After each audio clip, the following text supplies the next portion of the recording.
तो ये थी हमारी कुछ स्थानीय खबरें। अंतर्राष्ट्रीय खबरों को जानने के लिए चलेंगे नेशनल स्टूडियो। बीएसएफ जवान ने मेस में की फायरिंग, आरोपी समेत 5 जवानों की मौत, एक की हालत गंभीर।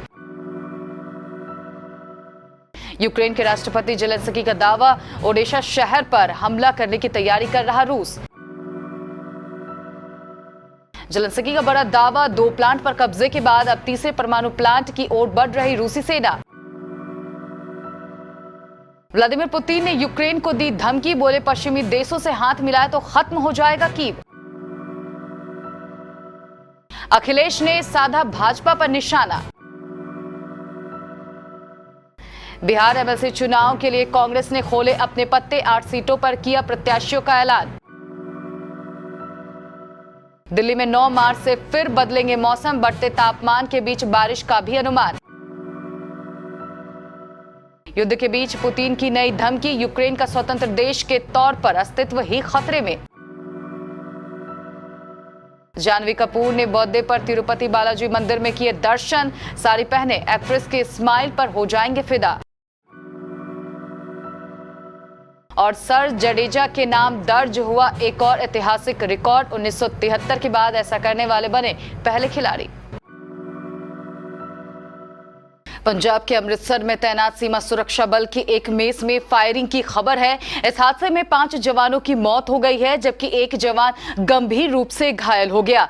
घायल जवान की स्थिति चिंताजनक बनी हुई है। यह दुर्भाग्यपूर्ण घटना आज रविवार को अमृतसर के खासा में 144वीं बटालियन के मुख्यालय में हुई, जब कांस्टेबल सतेप्पा एस ने गलती से फायरिंग कर दी। इस घटना में आरोपी कांस्टेबल सतेप्पा समेत 5 सैनिकों की जान चली गई। सीमा सुरक्षा बल के अधिकारियों ने जानकारी दी है कि इस घटना में घायल एक जवान की हालत नाजुक बनी हुई है।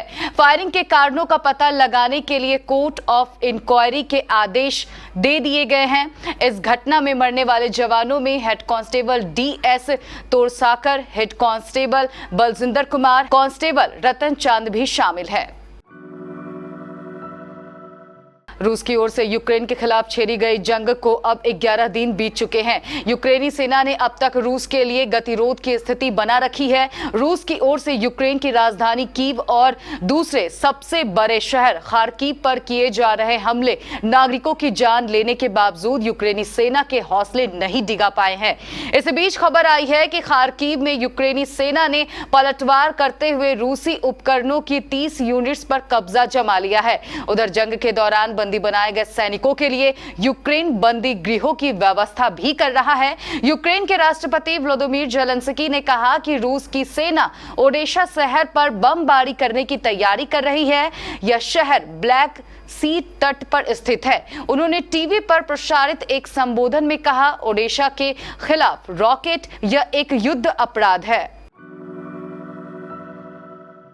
यूक्रेन के राष्ट्रपति व्लादिमीर जेलेंस्की ने शनिवार को अमेरिकी सांसदों के साथ बातचीत के दौरान दावा किया कि रूसी बल यूक्रेन के 2 परमाणु संयंत्र पर कब्जा कर चुके हैं और वे तीसरे संयंत्र की ओर बढ़ रहे हैं। जेलेंस्की ने कहा कि मौजूदा समय में माइक्रोलाइव के उत्तर में करीब 120 किलोमीटर की दूरी पर स्थित युजनोक्रेंस्क परमाणु ऊर्जा संयंत्र खतरे में है। यूक्रेन के राष्ट्रपति व्लादिमीर जेलेंस्की ने अमेरिकी सांसदों से रूस के तेल एवं गैस क्षेत्र पर प्रतिबंध लगाने और क्रेडिट कार्ड सुविधा को निरस्त करने की अपील की है। दक्षिण कैरोलिना में रिपब्लिकन पार्टी के नेता लिंसडे ग्राहम ने कहा कि शनिवार को अमेरिकी सांसदों से निजी बातचीत के दौरान ऊर्जा क्षेत्र में प्रतिबंध लगाने की आवश्यकता पर बल दिया गया। ग्राहम ने एक वीडियो में कहा कि ऐसा कुछ भी जो रूसी अर्थव्यवस्था को नुकसान पहुंचा सकता वो यूक्रेन के लिए सहायक होगा और ऐसा होने पर रूसी राष्ट्रपति व्लादिमीर पुतिन के लिए युद्ध को और मुश्किल बना देगा।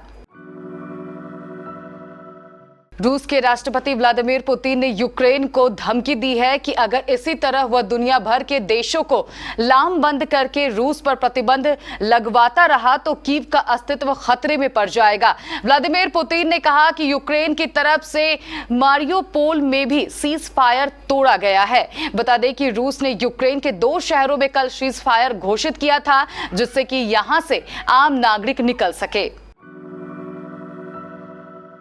उत्तर प्रदेश में कल 7वें यानी आखिरी चरण का चुनाव होना है। 9 जिलों की 54 सीटों पर सुबह 7 बजे से मतदान शुरू हो जाएगा, जिसके लिए राजनीतिक दलों ने पूरी ताकत झोंक दी है। समाजवादी पार्टी के मुखिया अखिलेश यादव ने भाजपा पर निशाना साधा है। अखिलेश ने ट्वीट कर एक वीडियो शेयर किया। इसमें बड़ी संख्या में छात्र ट्रेन पकड़ रहे हैं। इस वीडियो के साथ अखिलेश ने लिखा, 5 साल नौकरी का अब और न इंतजार होगा। उत्तर प्रदेश में भाजपा को हटाने के लिए इनकलाब होगा। भाजपा के खिलाफ वोट डालने का संकल्प लेकर इलाहाबाद से रेल भड़ कर पूर्वांचल जा रहे छात्र अब अगले 5 साल नौकरी का इंतजार नहीं करेंगे। बिहार विधान परिषद की 24 सीटों पर चुनाव होने हैं। इलेक्शन की तारीखों का ऐलान कर दिया गया है।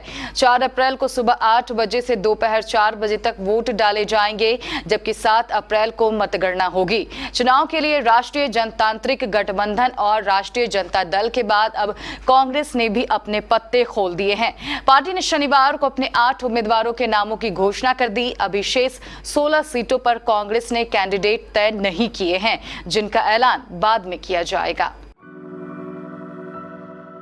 राष्ट्रीय राजधानी दिल्ली के तापमान में अब बढ़ोतरी होगी। भारत मौसम विज्ञान विभाग के मुताबिक अगले 2-3 दिनों में न्यूनतम तापमान 15 डिग्री सेल्सियस जबकि अधिकतम तापमान 30 डिग्री सेल्सियस पहुंचने का अनुमान है, जो इस मौसम के लिहाज से सामान्य से अधिक हो सकता है।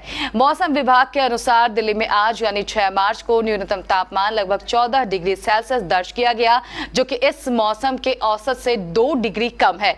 वहीं अधिकतम तापमान अगले 2 दिन 28 डिग्री सेल्सियस तक रह सकता है, जबकि 9-10 मार्च को दिल्ली के तापमान में बढ़ोतरी होने के साथ हल्की बारिश और बूंदाबांदी भी हो सकती है।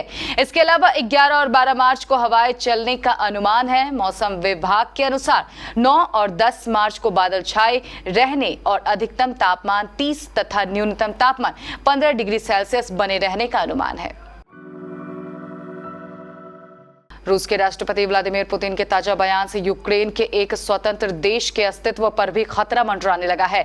पुतिन की यह धमकी ऐसे वक्त आई है जब रूसी फौजों को यूक्रेनी सेना की ओर से कड़े प्रतिरोध का सामना करना पड़ रहा है और उसकी अर्थव्यवस्था कड़े आर्थिक प्रतिबंधों के कारण लड़खड़ा रही है। यूक्रेन और रूस के बीच जारी घमासान युद्ध थमने का नाम नहीं ले रहा। आर्थिक प्रतिबंधों के बीच वीजा और स्मार्ट कार्ड जैसे बड़ी कंपनियों ने रूस से अपना कारोबार समेटने का ऐलान कर दिया है। वहीं एक सप्ताह में दूसरी बार अमेरिका के राष्ट्रपति जो बाइडेन ने यूक्रेन के राष्ट्रपति व्लादिमीर जेलेंस्की से बातचीत की है। साथ ही पश्चिमी देशों की रूस के खिलाफ आक्रामक बयानबाजी लगातार जारी है।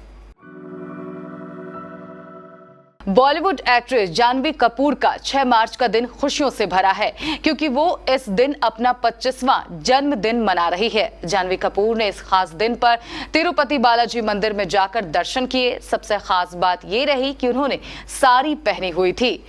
साड़ी में जानवी कपूर काफी खूबसूरत नजर आ रही थी। उनके साथ परिवार के सदस्य भी थे। जानवी कपूर ने रविवार को अपने इंस्टाग्राम अकाउंट पर कुछ तस्वीरें शेयर की है। इसमें वो खूबसूरत रेशम की साड़ी पहने हुए नजर आ रही है। मोहाली टेस्ट में श्रीलंका की टीम पहली पारी में 174 रनों पर ऑल आउट हो गई। इससे पहले भारत ने 574 रन बनाकर पहली पारी घोषित कर दी थी। अब उसने श्रीलंकाई टीम को फॉलो ऑन कर दिया है।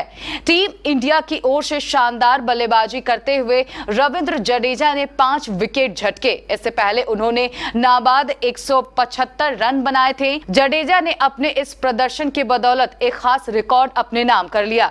जडेजा उन खिलाड़ियों की खास लिस्ट में शामिल हो गए हैं जिन्होंने टेस्ट पारी में 150 रन या इससे ज्यादा बनाने के साथ साथ 5 विकेट भी झटके हैं। जडेजा ऐसा करने वाले 6ठे खिलाड़ी बन गए हैं। खास बात यह है कि वे 1973 के बाद ऐसा करने वाले पहले खिलाड़ी हैं। वे यह उपलब्धि हासिल करने वाले तीसरे भारतीय खिलाड़ी भी बन गए हैं। अंतर्राष्ट्रीय खबरों के बाद स्थानीय खबरों को जानने के लिए चलेंगे नेशनल स्टूडियो।